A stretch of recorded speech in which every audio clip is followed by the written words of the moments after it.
एक तरफ तो रूस और यूक्रेन के बीच विवाद गहराता जा रहा है, वहीं दूसरी तरफ इस पूरे अंतर्राष्ट्रीय मसले पर भारत की कूटनीति की तारीफ भी हो रही है।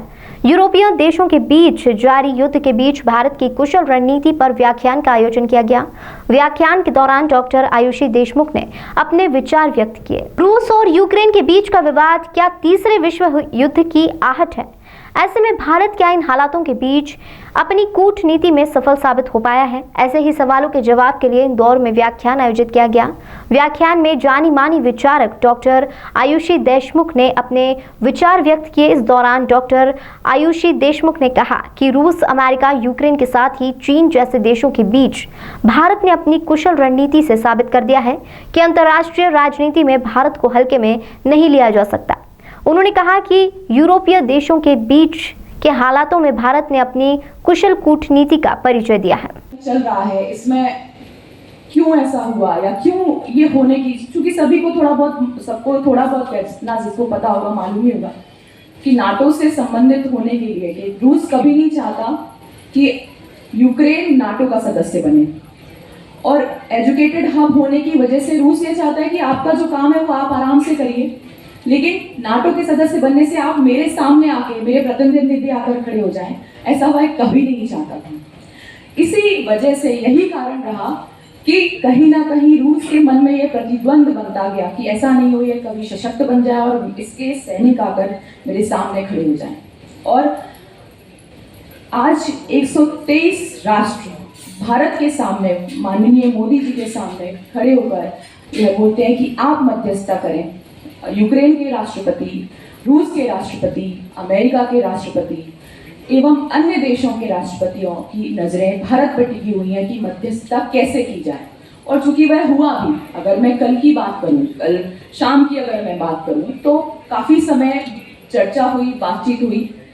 एक युद्ध के बाद जो भारतीयों में वहां रहते हुए भय था, वह भय की स्थिति अब पैदा नहीं हो रही।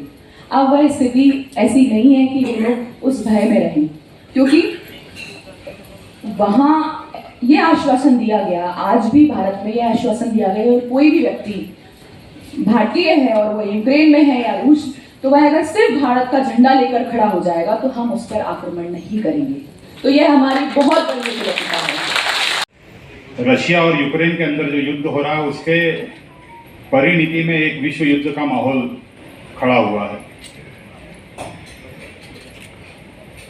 अभी हमने जो गीत सुना, उस गीत के बोल थे, वो बोल भी इस समय विश्व के सभी नागरिकों की एक ईश्वर से दुआ थी कि ये परिस्थितियां विश्व में ना बने। हमने पिछले दिनों देखा कि पिछले 1 महीने से 2 महीने से विश्व के कई देशों द्वारा अपनी अपनी प्रतिक्रिया इस युद्ध के ऊपर, इस विवाद के ऊपर करी जा रही है। विश्व के कई शक्तिशाली देश, पीछे आप देख रहे होंगे कई बड़े देशों के राष्ट्रनायक जो पूर्ण रूप से विकसित राष्ट्र हैं, विश्व के ताकतवर राष्ट्र हैं, सबकी अपनी अपनी प्रतिक्रिया है। कई समय तक वो लोग यूक्रेन के साथ खड़े होने की बातें करते रहे, मगर जब युद्ध छिड़ा तो कहीं ना कहीं उनकी भूमिका नकारात्मक नजर आई। इन सभी के बीच इस पूरे विश्व में एक अगर नई बात उभर कर आई तो वो हमारे देश के जननायक श्री नरेंद्र मोदी जी की भूमिका। किसी भी राष्ट्र का नेतृत्व करता अपनी भूमिका से अपने देश का मान बढ़ा सकता है और किस तरीके से मान घटा सकता है, ये इस युद्ध के दौरान हमने देखा। जहाँ कई बड़े देशों के राजनेताओं ने अपने द्वारा की गई प्रतिक्रियाओं के द्वारा उनके देश के मान को कम करा, वहीं जीवटता दिखाते हुए अपने लिए गए निर्णयों पर स्थायित्व की मोहर लगाते हुए बड़ी दृढ़ता के साथ पूरे विश्व में अगर हिंदुस्तान का परचम लहराने का काम करा तो वह आदरणीय नरेंद्र मोदी जी ने करा।